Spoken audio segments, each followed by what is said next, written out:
Welcome to this week's edition of the Dakota Angler 2-Minute Fishing Report. Well, this past week felt more summer-like, if you know what I mean, but we definitely had to put up with more wind than we had the previous weekend. But that wind definitely impacted the way people were fishing, whether or not you wanted to jig with a live bait or cast or pull crankbaits. The wind definitely determined the method that you'd had to use. But people still came away with some nice fish. There's still plenty of lakes out there that are producing walleyes, and the Missouri River continues to do quite well up and down the river, and we'll talk about that here in a little bit.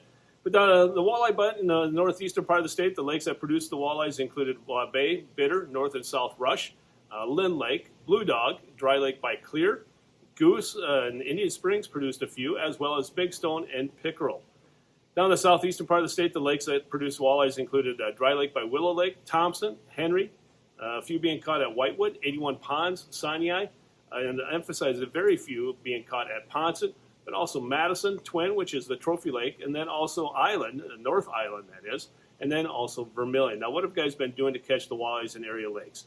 Nothing real special, jigs with live bait, but a lot of people now are throwing jigs and swim baits, as we talked about in the previous week. What type of swim baits? Again, the walleye assassins seem to be number one.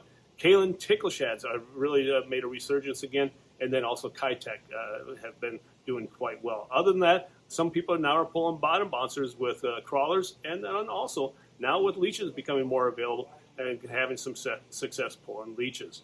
The Missouri River, as I mentioned, are doing quite well up and down the river. What people are doing is mainly pulling a lot of crankbaits this time of year. Some people are still jigging with live bait, with minnows, leeches, as well as casting crankbaits, and then also casting jigs and swim baits. As far as the crappie bite is concerned around the area, that really hasn't taken off completely yet.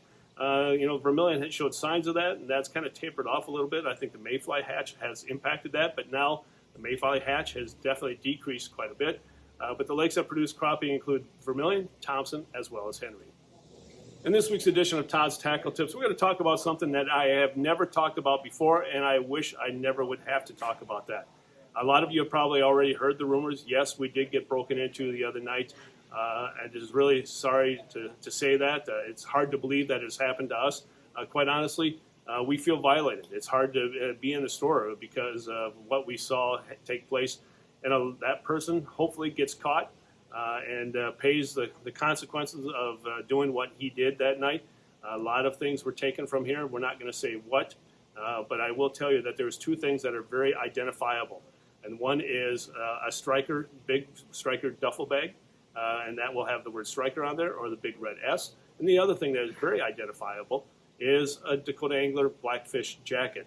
Those are the jackets we only give out to employees. So if you see someone wearing a Blackfish Dakota Angler jacket, ask them, when did they work at Dakota Angler? And if you don't want to ask them, call the police at that point in time, or call me so we know where they're at. But again, the bad thing is that this time of year, they probably won't be wearing it. And also, probably, that person's already out of town. We'll have to wait and see. But I greatly appreciate all your well wishes. I received a lot of messages from all of you. I greatly appreciate that. And again, we will continue to strive to give you this customer service that you've been looking for, the inventory that you've been asking for. We're not going to let this bump or let this criminal really impact what we do here at Dakota Angler. So again, from all of us, thank you for your support. And thankfully, it wasn't any worse than what it was. We could always replace the inventory. We can't replace lives. So again, thanks for all your well wishes and your prayers, and we'll see you soon.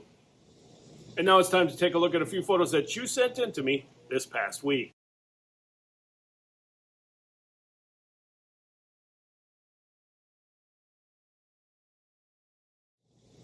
And remember, folks, if you'd like your photo included in next week's version of the 2-Minute Fishing Report, please send it to me. Send it to Todd at DakotaAngler.com or post it to our Facebook wall.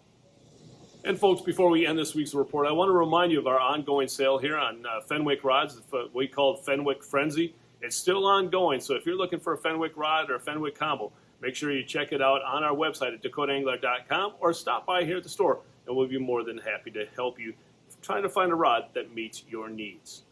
Well, folks, that's this week's version of the 2-Minute Fishing Report for Dakota Angler. I'm the owner, Todd Heitkamp, and as we say around here, fish on! We'll see you next week again. And again, folks, thanks for watching. We greatly appreciate it, and thanks for the support. Stay healthy and stay safe.